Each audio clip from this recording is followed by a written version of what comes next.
So I think it's very important. Like before I moved to Africa, I had the idea of a way to Africa. And also as an attorney, I was practicing remotely. So I didn't travel to Africa, nor did I move to Jamaica and depend on income from Jamaica in That's order to right. survive. That's right. I'm not depending on any money from, I don't make any money in Africa. I pour money into Africa. And I don't want to sound egotistical, Yeah, but no, with yeah. the way to Africa, we only work with African companies and African SMEs. So the money that we make from the clientele, people will see what we're charging on the website and they're like, oh, you're charging this amount, but you know, a good percentage, majority of what we charge goes into, it's fed back into the continent. So if you are thinking, how can I travel to Africa and make money while I'm there? That is because the brilliant idea that you have, the next African person has that same idea also. If you have a brilliant idea about helping Africa, I promise you it's probably someone on the continent who has sort of that same idea or is probably doing it as well. So consider partnerships. Alright. Welcome to Blacks into Africa. I'm Tadre Moignet, your host, a native Californian living her best life in Nairobi, Kenya. Thank you for joining me. Okay, so I'm so excited. We have a very, very special guest today. Today is a little bit different. I'm actually on location in Lamu, Kenya, and I have with me Tiffany Anderson. Tiffany Anderson of Away to Africa. Tiffany Anderson of I've Met God and She Lives in Africa. Okay, good job, okay, I like it, I like it. Yes, so please tell us about yourself. Okay, so as you mentioned, my name is Tiffany Anderson. I am the founder and CEO of Voice to Africa, which is a DMC, a destination management company, which offers experiences, tours, connectivity to the continent, to 15 countries on the continent and growing. I am a daughter of God. I'm an attorney, I'm a professor, but my passion is definitely with the way to Africa and living, breathing, manifesting life on the continent. This is home, so yeah, Karibu. I love Karibuni. that. Karibuni. I love that. Um, we actually met through a mutual friend, my brother, Corey, and he's like, I want you to meet Tiffany because you have this business where you do tours, etc. And I do little day tours in Nairobi. And after doing my research, I also realized that she's a lawyer like myself. Yes. So my specialization was international human rights law. What was yours? Okay, it was international business. I started out with entertainment and real estate, and then I guess you can say, just transitioned into business law, transactional law. So dealing with contracts all the time. So I still practice on the side. Oh, nice. Yeah, I like that. Yes. I don't know nothing about contracts. Yeah, I'm all transactional. Yeah. Okay.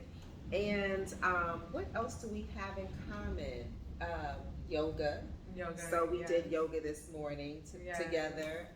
There was something else. I was like, oh, hold up, Namibia.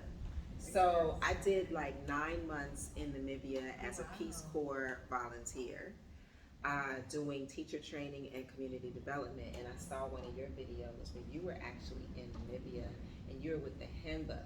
Yes. And I was there for 9 months and I lived amongst the Oshiwambo. I never interacted with any Himba.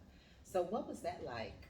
Namibia also, let me just back up and just say Namibia was a very interesting country altogether because Namibia, which is a southern African country, they also have the history of apartheid, which I was unfamiliar with prior to traveling. But when you're in South Africa, you still see and feel remnants of apartheid because what they consider the colored, and then the black Africans, they still are a bit separate. And in Namibia, they said that they use oppression in the oppressor's language of Afrikaans to unite, because they spoke different languages because they were from different tribes. But when the Afrikaners came and forced the language of Afrikaans on Namibians, they used it to unite against, the common enemy. Wow. And so then South Africa was, placed in control of, they were in control of Namibia. So yeah, they experienced apartheid, but they found a way to somewhat get over it. And so Namibia was interesting because you have the beauty. It's so amazing to go to a place where you have the desert, which meets the ocean. They have more sales than humans there. Then you have the Himba tribe. Going back to your question, I love going to, meet with the women of the Himba tribe, because once I arrived and I knew just a few words, because of the Bantu language within southern Africa, just like saying molo molo, which you can say in South Africa as well, which is like hello. They greeted me, it was like a warm welcome. It was like hello, and you do like a little handshake. As long as you like have a couple things where it's like, okay, they look at you, and I had a camera, and so they asked, why does she have a camera? Like, is she Mzungu or something?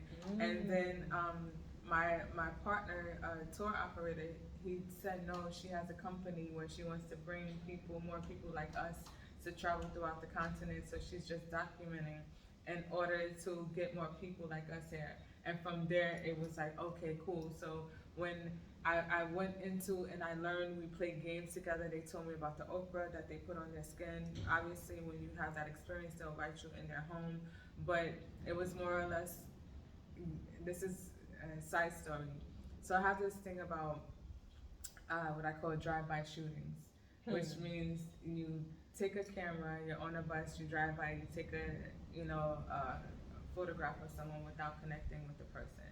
So I'm anti drive-by shootings. Like, if you want to take a picture of any person, child, whomever it is, I think you should have a conversation with that person and ask for permission first. And so with going into the Himba tribe and explaining what I was doing with the camera, and I have pictures of me showing them like my camera, like, you know how you are with your girlfriends, like when you take a picture, like, oh, let me see before you post, let me make sure we're all cute. That's how it was, the same thing there. So yeah, it was an amazing experience overall, because I felt accepted. Even though I was technically a foreigner, they still accepted me as a sister or assistant. Yeah. And they asked like how many, they touch you, they touch your boobs, how many children do you have, things like that. Yeah, it's very, so it was amazing, but also I was by myself with just my tour partner as well, so that could have made somewhat of a difference of a more intimate setting. Okay. But also traveling with an open mind, open heart, and ready for anything. So that was beautiful. I watched the video and I was like, okay, it looks like a very comfortable setting. It looked like they had really embraced you. Girl, and that hair is all that they hair? No, girl. Cause I was like, dang. No, it's like it's kinkaline. Girl, that is kinkaline tied up in it. It's looking good though. It's looking good though. Say what I kinkaline. Why can't we pronounce that? So I detect a little East Coast accent. Where are you from? I was originally born in Jamaica, Queens, New York. Jamaica, Queens. Yeah, Okay. Far Rockaway. Yeah, I'm a Queens girl. I'm a queen. I'm a Queens girl of Jamaican descent. So, and which I found out later on in life. Wow. But I'm originally from Queens, and I actually relocated back to Queens when I went to law school. I went to St. John's. So I saw that. I moved back to Queens and left and never looked back ever since. Okay. Yeah. Queens for Queens. Remember coming to America? I always say that. Queens. I want a queen. I will go to Queens. Okay. Did you spend any other time in different parts of the U.S.? Definitely. So I was born and raised in Queens, and then I lived in Atlanta, Atlanta is home for me as well. Mm. And then moved to South Florida, and I went to undergrad at an HBCU, FAMU, Okay. in Tallahassee. Yes. Okay. So New York, Atlanta, Florida, at different stages of my life as well as younger, and then also going to law school. After law school, I went back to Atlanta, and then eventually settled in South Florida before moving to Jamaica. Wow. So, okay. I'm trying to keep up. So, after you left the U.S., you moved to Jamaica. Exactly. So I practiced law, taught as a professor for a bit of time, and then I was ready to. When I visited the continent for the first time, it was something, a light that was, opened or ignited within me. And the idea of a way to Africa was launched, but I sat on the idea for about a decade and practiced law. A decade. Yeah, I I I registered the name and everything, and then I just practiced law because that's what I went to school for, and that's what I wanted to be. And my mom is an attorney, and so it's like, okay, I'm going to an international real estate. I work with Brazilians. I had an amazing time practicing law, teaching as a professor in university, but there was always that calling of, because I was visiting Africa during this time as well. I was returning to Africa, and then that A Way to Africa just was on my heart. And one day, I'll never forget, I was at one of these easy jobs, legal jobs, and I was watching reruns of America's Next Top Model. Girl, why is it work? Yes. And I went outside, and there was a sister of mine from Jamaica, and she was closing up a deal with a business she had started in Jamaica while in South Florida practicing law. And I was like, I'm playing around, and I went and I canceled my Hulu account and I started working on my website that minute. As soon as I walked inside, I was like, I'm playing games. So I moved to Jamaica to launch A Way to Africa because I knew that Jamaicans would be more receptive of the concept of A Way to Africa, because Jamaicans don't question about their identity of being African. So in a sense of that, Jamaicans weren't necessarily my target clientele, but in order to launch, you need a certain amount of energy to catapult yourself into the unknown. And when you're taking that leap of faith, so you have to make sure you surround yourself with those who believe in your vision, or would at least support the idea of what you were trying to do.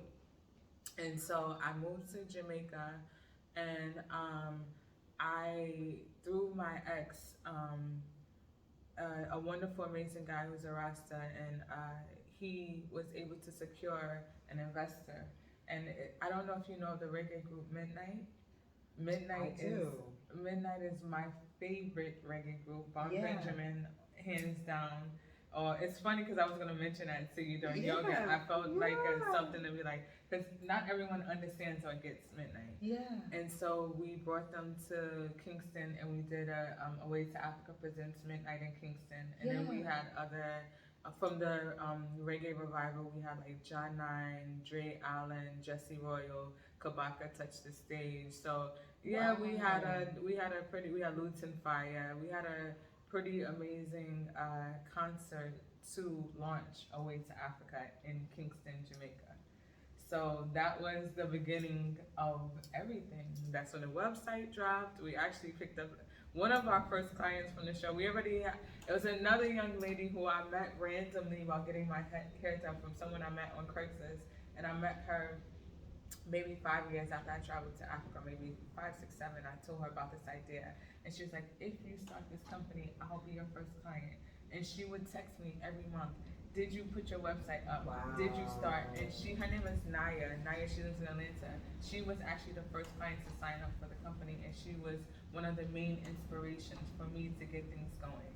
So it goes to show you, when you start walking in the steps of your divine purpose on this earth, people will just naturally come into your way. It doesn't feel forced. Things just start naturally flowing. It's going to be a little bit hard.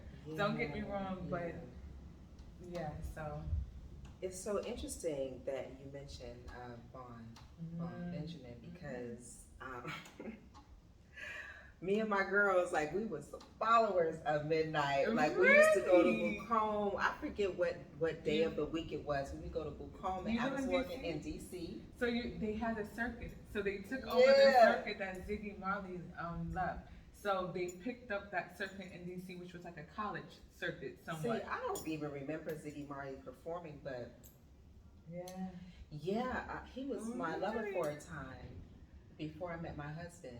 You are not serious. You are not serious. I might just edit this out, but I just feel like the time I should mention it. Yeah, for a time, and he like taught me more about music, about reggae. Like we'll have to talk more, but he Do you see my mouth open? Can I close it? he actually asked me to be like his second wife, and I was like, Vaughn is a prophet. I'm sorry. So Vaughn is amazing. I got he news. passed. Yeah. And he passed at 50. Yeah, so it was the only time that Midnight performed in Jamaica was through the show. So when you look at my phone, all of my music is Midnight. And if I connect with someone with Midnight, then it's just like, so this is so interesting that now that this has gone to that realm. And so I'm cool with Tiffany. I used to manage Tiffany and stuff like. Who is Tippy? You don't know Tiffany? Tiffany is like a producer from the Virgin Islands. He's an attorney as well. I don't know. He produced for and he was Ron's manager for a minute. I just know the sister that had like the really long locks, and she lived in DC, and I think she was like their manager in DC, but I don't know if she's still with them. Oh, so. this is so interesting. Vaughn is.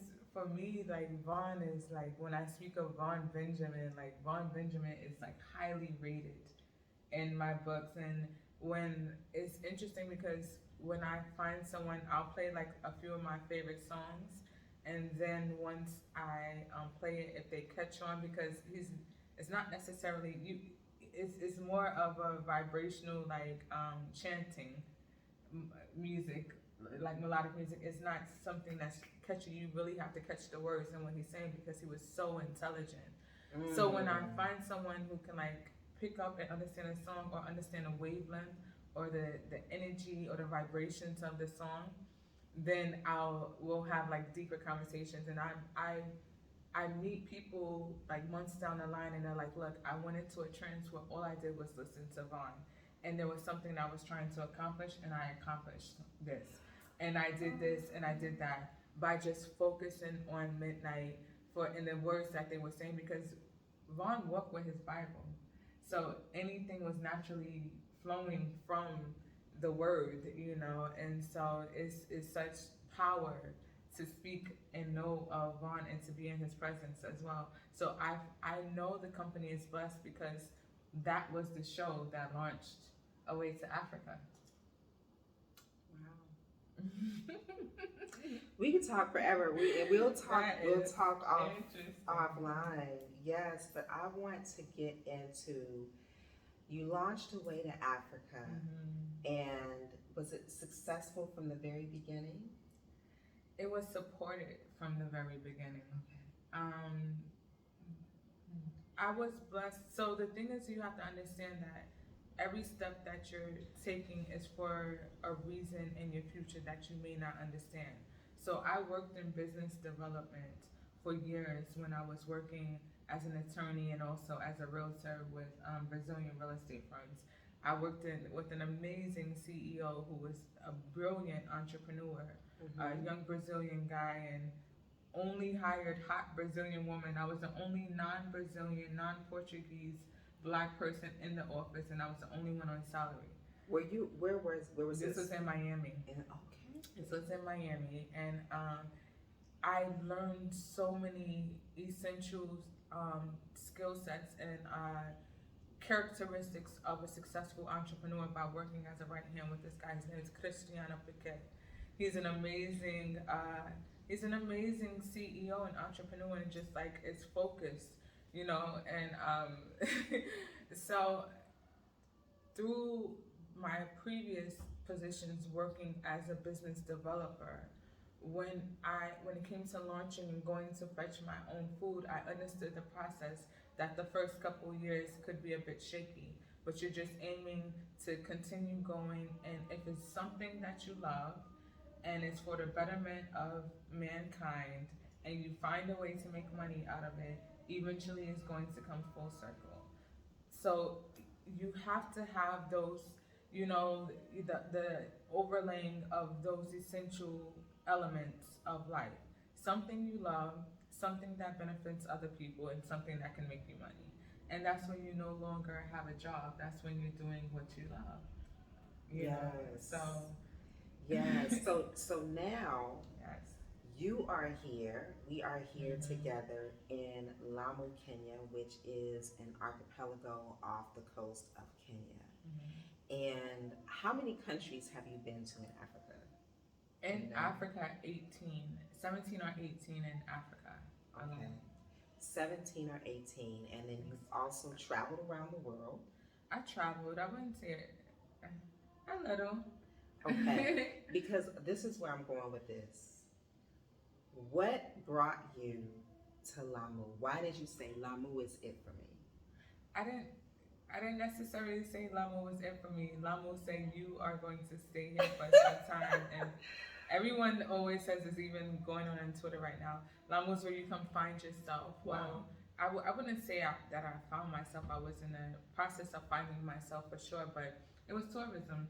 We had a tour every year. We have an annual tour for the Lamu Yoga Festival where we bring a group of travelers here. And in 2020, when COVID was hitting, I was blindly, I just underestimated COVID. I was speaking to Tiffany. I called me like, Tip, what are you gonna do? And I'm like, this is China. I ain't gotta worry about it. He was like, this is involving travel. What are you going to do? And I remember like, brushing it off, and I was mid-tour. And so dropped the clients off in Nairobi, the tour ended, and then I had about 2 weeks scheduled in Lamu, and I was supposed to go to Madagascar for a fam tour, familiarization tour, because we were expanding to Madagascar. I had my next countries lined up. I actually booked tickets while COVID was going on. Anyway, I was so blind. I was such an idiot. And You weren't an idiot. You were like all of us, like, oh, 2 weeks is a blowover.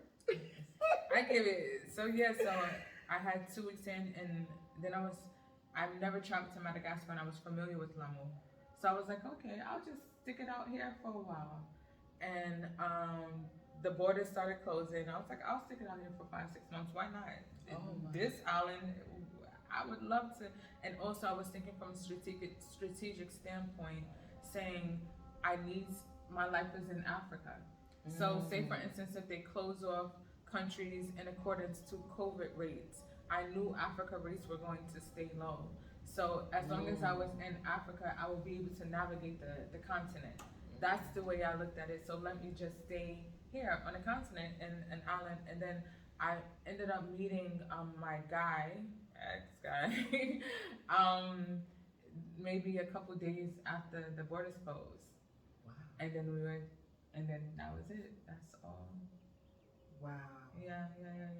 So Lamu chose you, and yoga is an essential part also, because I was like, okay, before I even met, this person, I also was like, okay, I can do yoga, I can eat well, I can have the sun. I met a amazing young lady who was really cool. So yeah, that's how it ended up happening. Okay, but now 2 years COVID later, is done. clearly. Well, it's something else has come back, and the rules keep changing. I was in Nairobi, and they was like, okay, now you have to put your mask on when you're indoors. However, you're still here. Yes. Okay. What keeps you here?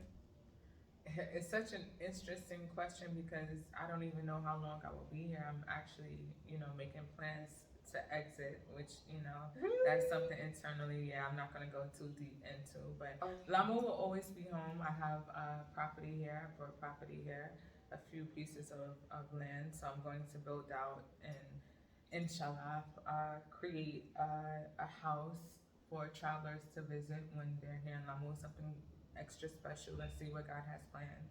But I've stayed so long because Lamu has been good to me. I've traveled, but Lamu it's just something that's special here, but it's peaceful, but it's a slow life as well. There are no cars.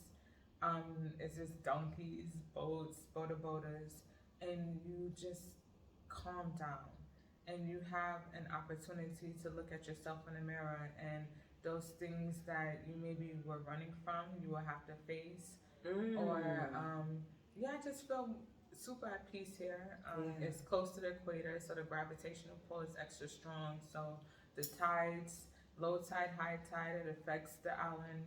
You know, not just like when you go up, but you know, it's a huge gravitational pull. There's so many stars. I see so many shooting stars. The light pollution is low. So I think in Lamu, I was able to get closer to God through nature. So this was just a place in my life that it was necessary during the time. This will always be home. I have family here now, but yeah. You know what's so interesting that you said to me after yoga class? You said, I get to meet God through people. I've never ever thought about getting to know someone in that way. Can you talk about that a little bit more, and how did you arrive at that place? It goes to the what we have when we say the teacher is, oh my God, she lives in Africa. So the idea or the concept of that t-shirt was, Will Smith said, God visits everywhere, but he lives in Africa. And so I took it around and I switched it. And I said, oh my gosh, she lives in Africa, or oh my God, he lives in Africa. And you know, I have people writing these messages like, you don't know God, how hypocritical of you to say she, you need to go and pray. And I am a Christian, I do pray. I do have a great relationship with God, but I say she because when you're talking about Africa, you say Mama Africa, you say motherland, you say Mother Nature. These are all things which embody the continent. So how can you have a conversation of Africa or God without acknowledging a feminine energy that contributes to who we are? You can't have life without a woman, nor without a man, but let's just give acknowledgement and pay creed to, you know, the feminine and the masculine energy of who we are as human beings, and also who God is in his natural form. God, you think God is just a male, that's it? Like, for us to be so emotional and so different from men as well, he clearly understood. You know, I'm not going to get too deep into that, but so going back to your original question, I have this mantra, I guess you can say, that God is love, and we all have love within us. Yeah. I don't care who you are. Everyone has love, and everyone wants to feel love. And the more people you meet, the more you go outside of your comfort zone, outside of your state, outside of your city, and meet different forms, different people from different places, you're meeting different forms of God. And you're getting different forms of love, which means you're getting closer to God. Oh my God. So that is my mantra and that's a part of me traveling and humbling myself and meeting different people and learning different ways, and being the odd one out the group, or being in a room where I don't understand what anyone is saying, but I still can connect. Yeah. Like what my ex-guy's, his mom, we don't speak the same language, but we're so close. Like we can go and we'll find a few words to connect to, but we have a spiritual and loving connection without speaking the same language, and it's powerful, you know. So yeah, I think Lamu did a lot for me. Lamu definitely has made me more of a woman of God, I guess you can say. Of love, I guess you can say. Yeah. That is so yummy. Knowing me, I'm gonna take that and I'm gonna think about it and process it and come back to you about that. Yeah. But I want to switch gears for a minute. I'd like us to talk about business, because this show, Blacks Into Africa, is really to encourage my people of African descent, to return home to the motherland. And there's 55, she corrected me, there's 55 countries in Africa. Okay, so each one has its own flavor, its own personality, its own history. So I'm like, just pick one. And it may not necessarily be for you, Okay, however, you can at least vacation here. You can at least come here on the holidays and think about your legacy and think about buying property here. Think about building a home here so that when your children are tired of the bullshit, they have some place that they can escape. So let's talk about purchasing property here. Okay. What was that like?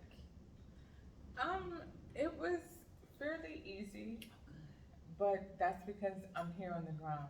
Okay. So it's different because the first property that I purchased, and I purchased my first piece of property during COVID, but it was a group of maybe like 15 to 16 people, all from throughout the states in the Caribbean. I would say more Caribbean people who lived in New York, and it was a friend of mine, a good friend of mine, who we've done business together, and he let me know this opportunity to purchase, starting at a quarter acre, about a 5-minute walk from a beautiful, pristine beach. It's really like a fisherman's cove, and so it's I want to say neglected beach,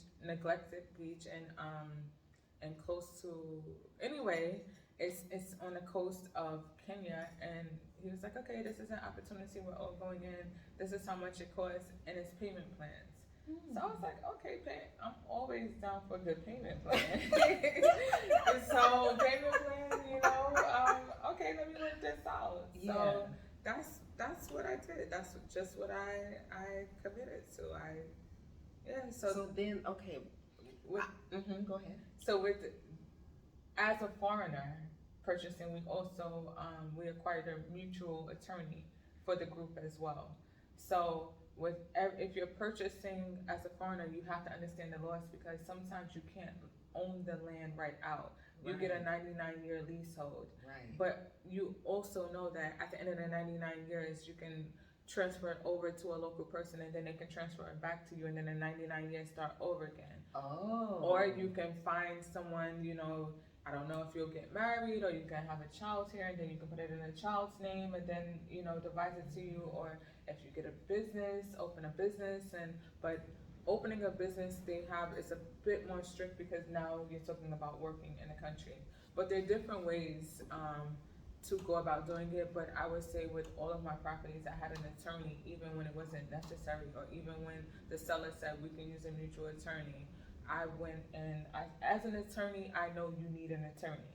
Right. Exactly. I don't play any games about that. Even as an attorney, I know how, I worked in real estate, I know how to look at a sales contract, but as an attorney, I know you need an attorney. And so I don't play those games. If you're purchasing property, put aside some money for an attorney. So to make sure, because you're talking about legacy, you don't want in the future your parents or your grandparents purchased some land, but they didn't do it in a correct manner, and now someone, adverse possession, has taken over your land that was there for someone else, and you're fighting in courts because they didn't get an attorney to go and log in the title deed or something. So that was it. That's what made it easier, getting an attorney. Okay. Getting a local attorney. Okay. So you answered a lot of questions for me, because I've heard a lot of different things about what we can and cannot do as citizens, specifically in Kenya and Tanzania and Uganda. So that's how you guys did it. Okay. So Kenya lets you own land outright? No. What? Did I miss something? That's what I say. You have to. It's the 99-year leasehold. Oh, it's the 9. Okay, the 99-year. Or you get someone. Okay. You can open a business and get like someone else, to come and find a different way. It's or you have to devise it to someone who's Kenyan, and then have faith. Yeah. Okay. And then you bought 2 other parcels of land. I bought a few other parcels. A few other pieces. Okay, and then you plan on building on these in the future. Correct. Okay, and you talked about what you plan on doing with the land, which is nice. I'm still planning. One will definitely be a community space. One will definitely be a place for travelers to stay, and other plans. And one will be a place for living. Do you plan on retiring here? In Africa for sure, but in Kenya? Yeah. I don't know. It's wherever my husband wants to be. So this is my thing. we have to have land in Africa, check. You know, my husband's gonna have land wherever. We have to have land in Jamaica. And then the third is wherever he chooses, because this is when I'm coming to the table with the other requirements. So, you know, the third and fourth can be where he chooses, but I want my children to understand, because you know, my grandparents on both sides are Jamaican. I wasn't raised in Jamaica. You know, I moved at a later age. I want my children to understand their roots of being Jamaican, even if it's from their great grandparents. But also, I know my husband's going to be African. Like, inshallah, is who I have in mind. So, yeah, so wherever, you know, he chooses. Yeah. Okay. So that meaning being you're going to raise your children in Africa? For sure. I'll raise my children all over. Like, I think I would like to be the educator in the household while they're growing up, and then when it's time for them to go to school, wherever it is, you know, I'm sure it'll be stability where my husband and I choose, for sure. But I want my children to know many different languages, be in uncomfortable settings with children from different places, and learning how to just like get along as a child. But I also want them to have stability as well. I think that's equally important. But for sure, my children will be raised in Africa, but also dabbling in the States because my family is there. So I have a lot of nieces and nephews there. We'll have to overlook them and get to know them and bond with them as well. So yeah, that balance of life. I love how you're manifesting all of this. I love like how you are just speaking into your life. And it's there, and I'm actually in a phase of manifesting like love right now. So I'm very intentional with my words and clear with what I am asking of God, and also having faith that it's going to be delivered. But you would have talked to me like 2 weeks ago. I wasn't here. So this is all like I'm a work in progress. And right now the moon is in Cancer, my opposite. I'm a Capricorn, and so it is about like manifesting certain things right now. And living in Lamu, having the moon, when it's a full moon here, you feel it. You feel it. So yeah, everything is intentional right now. So girl, you better teach me. Like a couple you miles. better teach me, because I'll be like, just vomiting all over my little manifestations. So yes, teach me. I'm manifesting. I'm serious about the love that I'm manifesting, and it's there, so it feels good to it's crazy. Yeah, it's crazy. It's crazy good.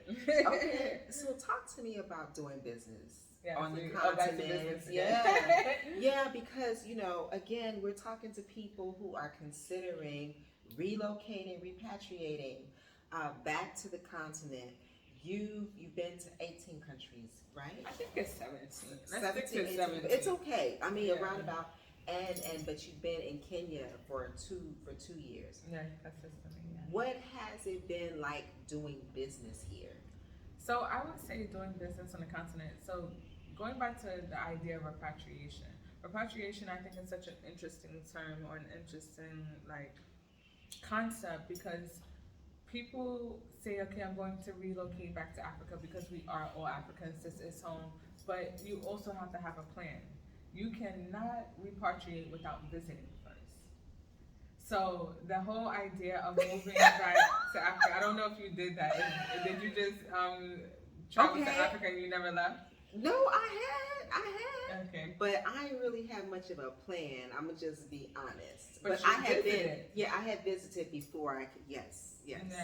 So I think of, because there's so many people who romanticize about Africa and say either it's on your bucket list or you romanticize about it, like, oh, it's going to do this and it's going to do that, which it will provide for you when you're visiting. But when you plan to move, that romantic stuff goes out the window. It's like moving in with someone. The reality sits in, and you realize the processing to get things done takes maybe 10 months longer than it would in the States. or you're not getting electricity consistently, or Wi-Fi could be a foreign thing, or just getting just certain what you consider essential things in For life. me, waste management is important. And living in Zanzibar, it was almost non-existent. Yeah. So, and it is also where you live because there's not much. You don't really see middle class and throughout Africa. For the most part, you have poor, and then you have wealthy. Super rich, yeah. So you are either, so now you have these, people who are repatriating, and because the USC can go a bit far in majority of countries, you automatically transition to the rich segment or as an expat. But when you are like figuring things out, then you may have to like waver in between, and that's when you get to see like, okay, it's easier for me to do this in the States or wherever as opposed to traveling to Africa to quote unquote struggle. And I don't want to say struggle, but I want to say in a sense of if you're trying to make ends meet and you don't really know where the ends is coming from, it could be struggling a little bit.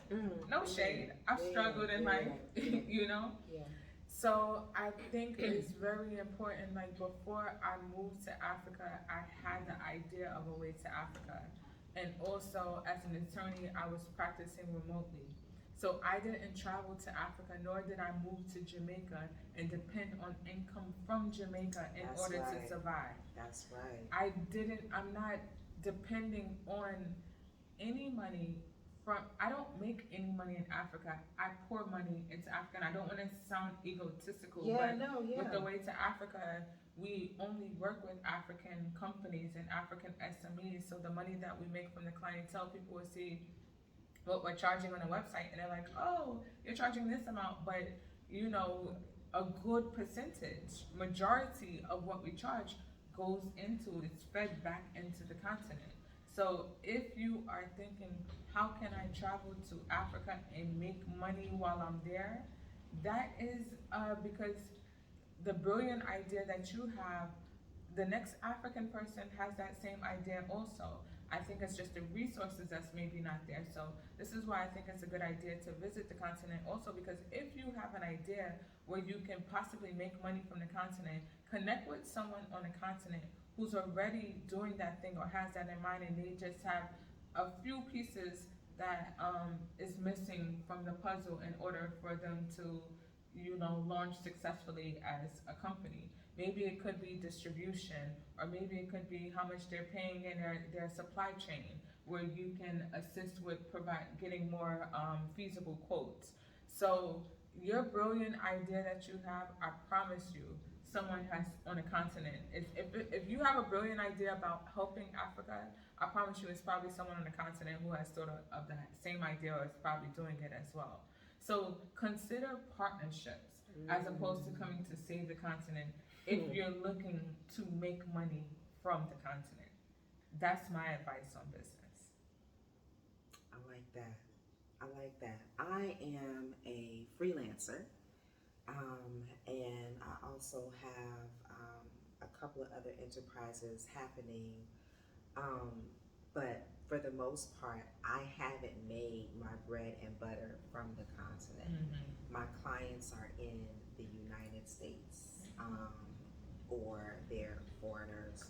So I like that advice. I really do like that advice. Um, what other business advice can you give people? Like, okay, let me ask you this. What would you say is a pro of doing business in Africa and a con? A pro of doing business in Africa, I mean, I think as an entrepreneur, and whenever you own your brand, if you're passionate about connecting to the continent, like any business you do is a pro. So say for instance, I am passionate about what we do with A Way to Africa. It's a pro that I can sit down and determine where our where the income that we make from or the revenue that we make from away to Africa, I'm making a decision where that money is going into by meeting with these business owners and saying, look, we only want African brand and we're only sourcing African products, and I'm looking the person in the eye to where the revenue is going directly. We avoid that trickle down effect.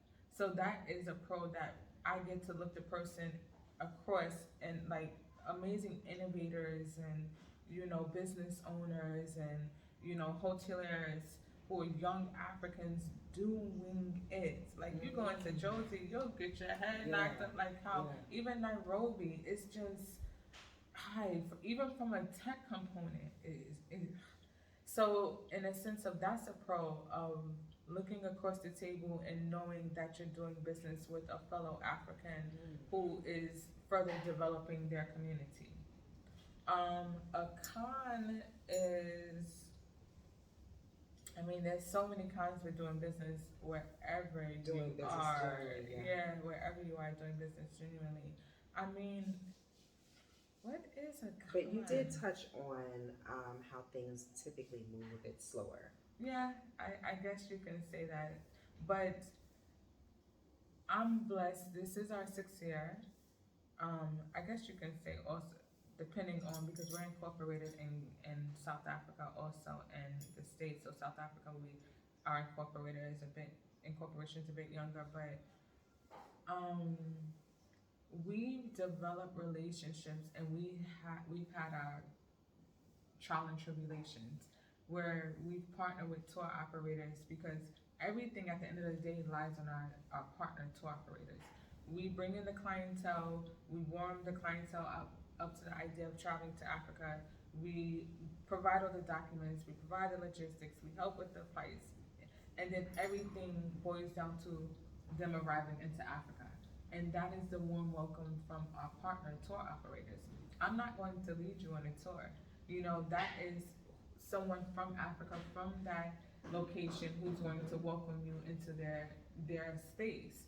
And so if you have a tour operator who is about the money as opposed to being passionate about travel, we've had that where they screwed our guests over. And guess what? When they complain about a way to Africa. So the quality, but that can go anywhere. That doesn't have to be just Africa. Right. That's anywhere. But so going back to like the processing, I don't see problems with turnaround time for the most part. Good. Yeah, because it's not like I'm going to get my driver's license or anything. These are people who are these are professionals in the travel space, and they understand that time is money. Right. So let me tell you the con of doing business in Africa: flying. Expensive to fly. Because intra-Africa flights is something that is not there yet. You have to travel all over to get to this one place. I'm traveling to another southern country soon, and it's almost like $600 one way, $900 round trip. That can get me to the States from Kenya, $900 round trip. Yes. So that is a con of doing business in Africa, is the cost of travel. Yeah, that's what I would say. I feel you on that, because I've been living in Africa consistently since January 2018, and you would think I would have traveled to more places, but when I look at the flight costs, I be like, oh, you know what I mean? Like I could go to Asia, I could go back home. You know what I mean? So I do feel you on that. Can I ask you why you decided to incorporate an SA in South Africa?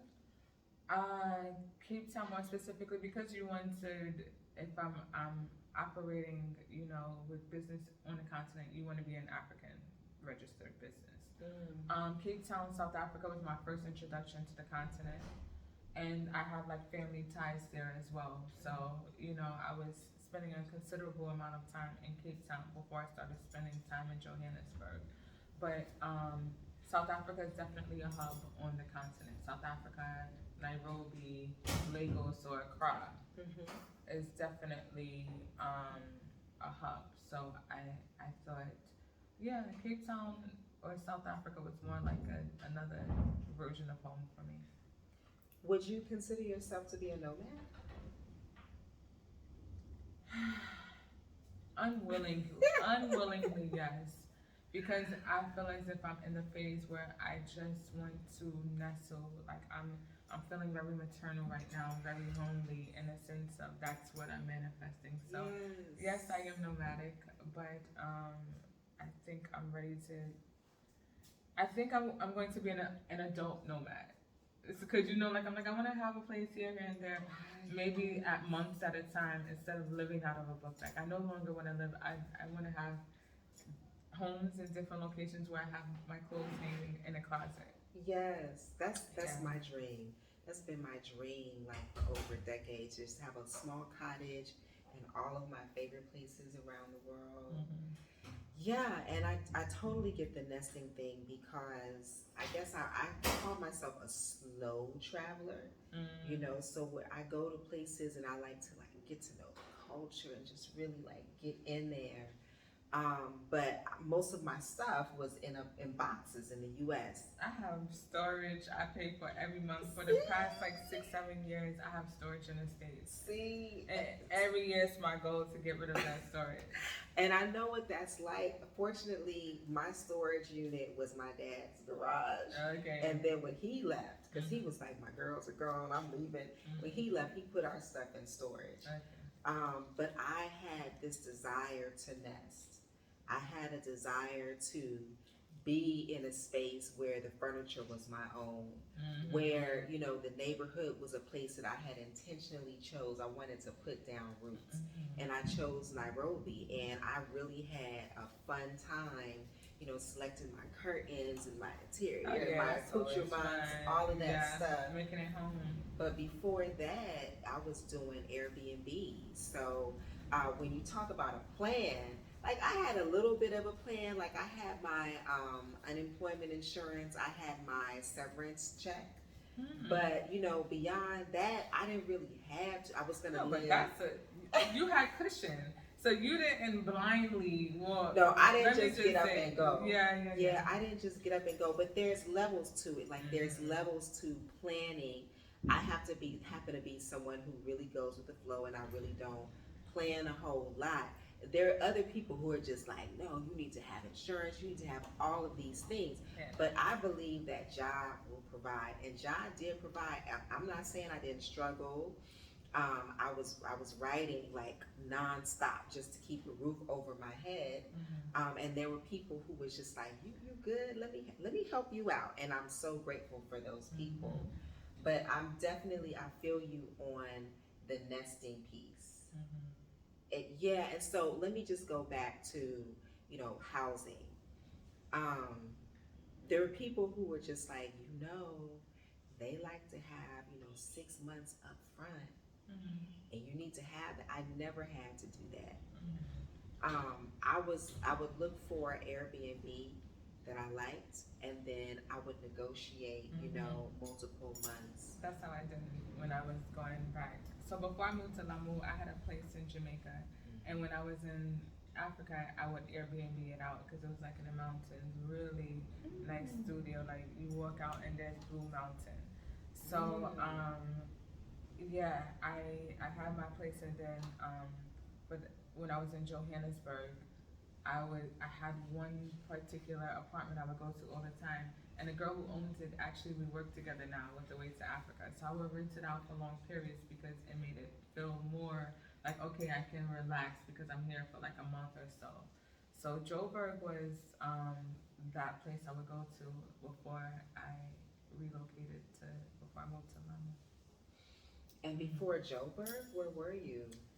In Jamaica for some time. Yeah, it just was Jamaica, and then before Jamaica, it was South Florida. But Jamaica, when I launched Away to Africa, I moved to Kingston. So you talked about the pivotal moment that made you launch Away to Africa. What was the pivotal moment that made you say, "No, I'm gonna live in Africa, and I'm gonna put my stuff in storage, and I'm gonna shift from Jamaica to Africa"? COVID. Oh, that's right, because It you were was here doing because business. I was back and forth. It always felt good to go home to Jamaica. It always, because Jamaica, I had a home. That's where all my belongings were. That's where, even though I was Airbnb-ing it out, to me it felt good. As soon as I landed in Norman Manley Airport, I'm like, I'm a yard, I'm home. So yeah, Kingston was that place. And then when COVID happened, I was doing Airbnb, and then my place was sold. And so because my place was sold, I was like, okay, I'm not moving back to the States. And then also to buy a place in Jamaica, like now, it just wasn't ideal. So I packed up and I moved to Lamu. Yeah. I like that. Yeah, it wasn't anything that's planned. Please, I still wish I had that place. That place was beautiful. Beautiful, beautiful. And Reggae Mountain. It is winter in Lamu, so if you hear the wind kicking up, It's not winter, girl. That's what they calling it. They It's call it not winter. Okay, it's the rainy season.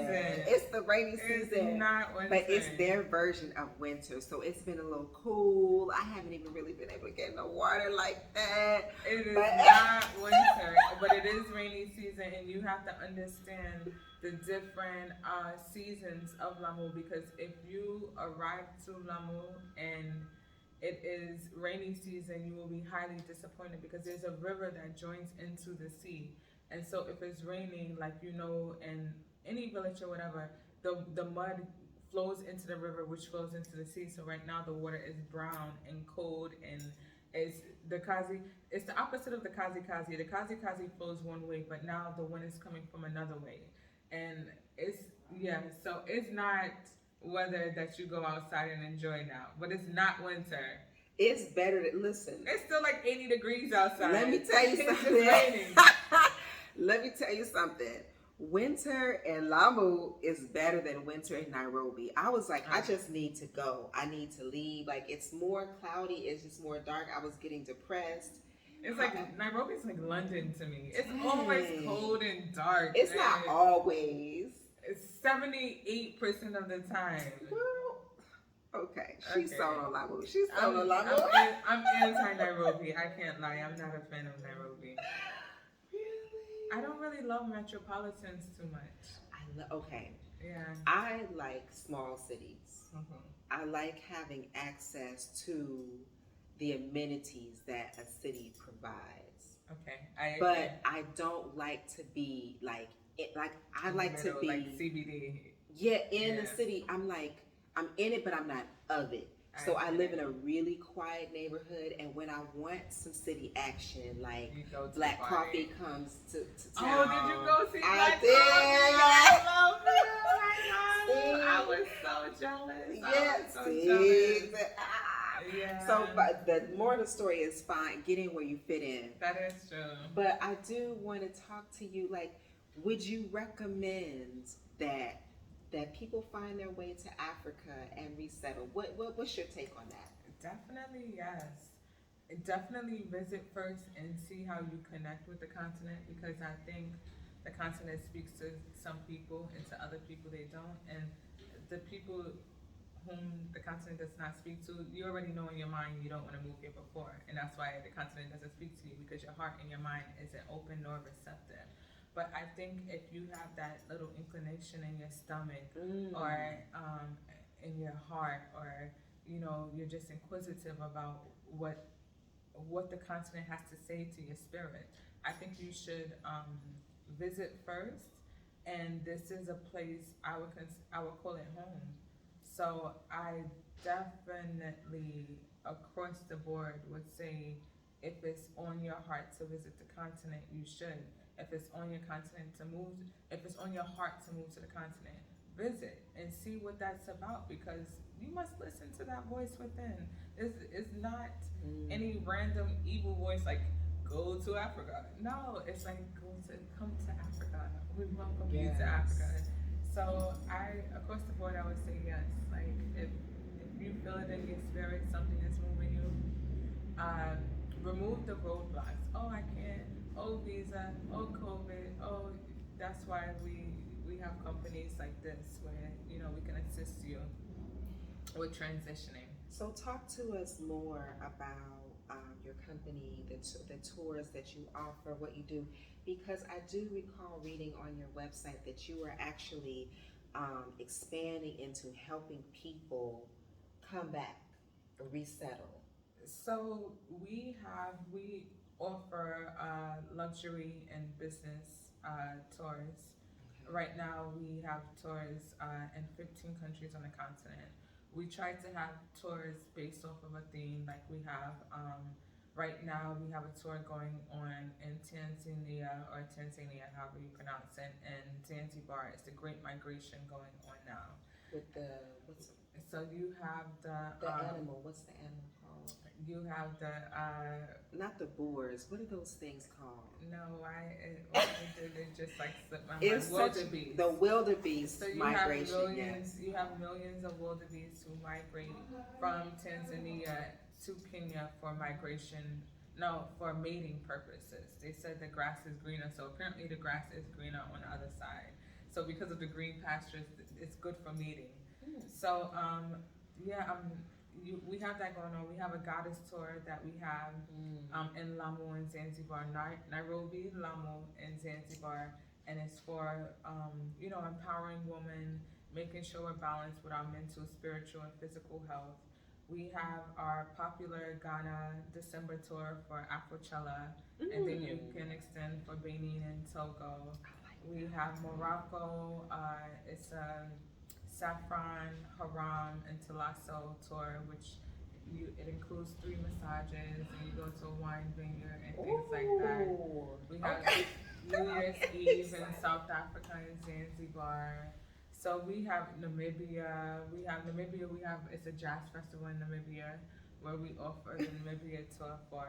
So we really try to find Egypt. We do the True Kings and Queens tour, because with Egypt, that's where you're getting into the, you know, the history. You have the pyramids and hieroglyphics and things of that sort. But our tour guides are so amazing. So it's a historically and culturally rich experience. But we call it the True Kings and Queens because that's where, you know, you see it's like going to Ethiopia, where we have our Ethiopian tour, and that's when you see Jesus with the black face and curly hair. You know, you start seeing the writings on the wall, is what they say. And in Ethiopia and also in Egypt, you can see the writings on the wall. So yeah, it's so many.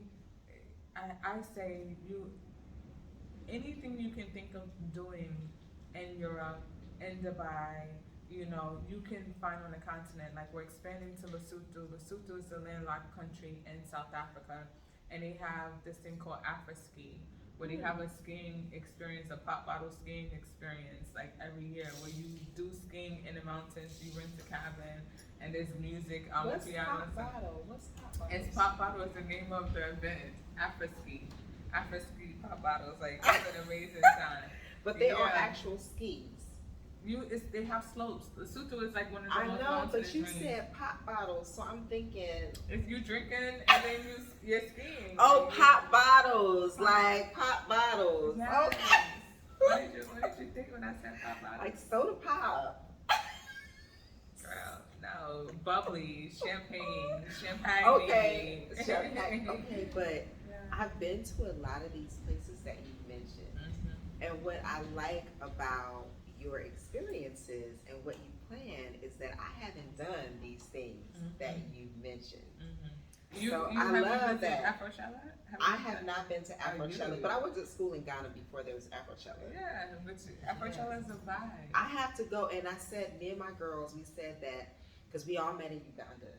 So they were Peace Corps volunteers. I was living there, so we said like, we are going to go to a music festival once a year. So we had all went to Nyege Nyege in Uganda, and then COVID happened. And then you have Bushfire. We have Bushfire tour in Eswatini, which is Swaziland as well. Bushfire tour is back on. Ooh, It's so many. It's gonna be lit. Different things. Okay. One more thing. What I hear from some people is that there's this rift between Africans in the diaspora. I personally have never experienced that. But I know people who have, and I do want to respect other people's experiences. What has been your experience in connecting and being received by Africans? It's interesting because it's very interesting because just how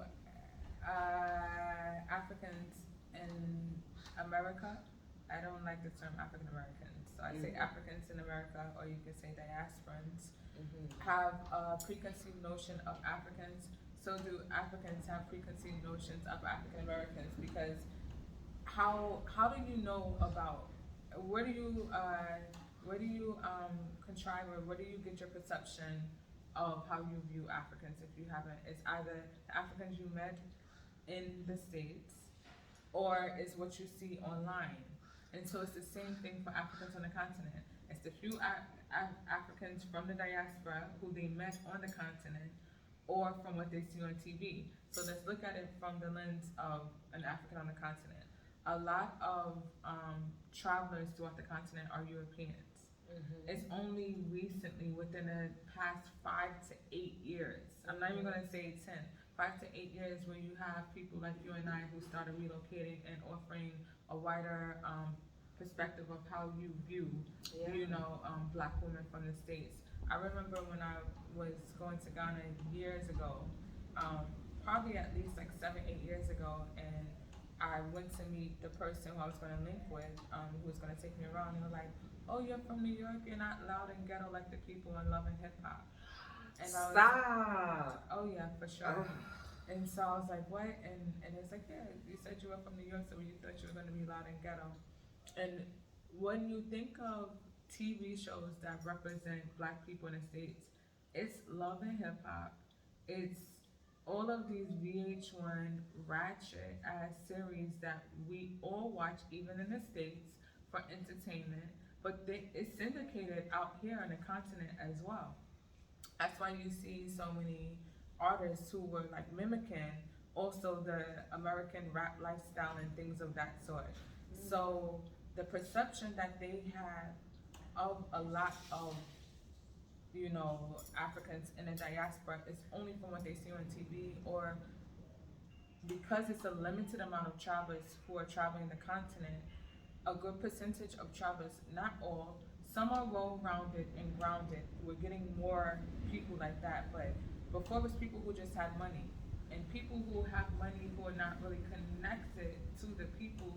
Sometimes when they arrive, it's more of a complex, or and again, not all people, but there wasn't like a true connection across the board. So I would say that when I meet people on a continent, before I open my mouth, they assume I'm from wherever I am. They're at, because of the way I dress, or your cheekbones will just fit you in as an African. So for the most part, I get by until I open my mouth. So I strategically know how to play certain things. Like if I need to buy something and I'm from it, I'll make sure that someone is speaking on my behalf if I don't know the language, or just a few words to get me by.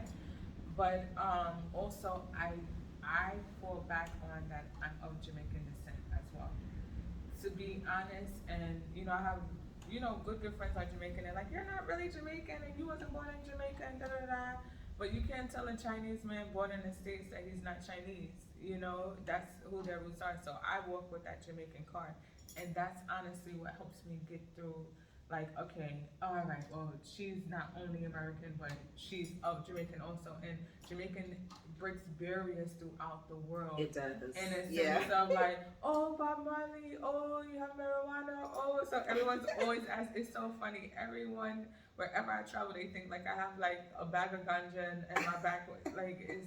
It's crazy, but it's also an icebreaker of, it's a level of comfort of and that's again with moving to Jamaica. It's that understanding of Jamaicans or Africans. Africans look at Jamaicans as an African quicker than they look at an African from the States as an African. That's true. So by having that as I am of Jamaican descent as well, that has help me with like easing the thing. But people, I am an American. You know, I can't help where I was born. I was born in New York. I was born in the States.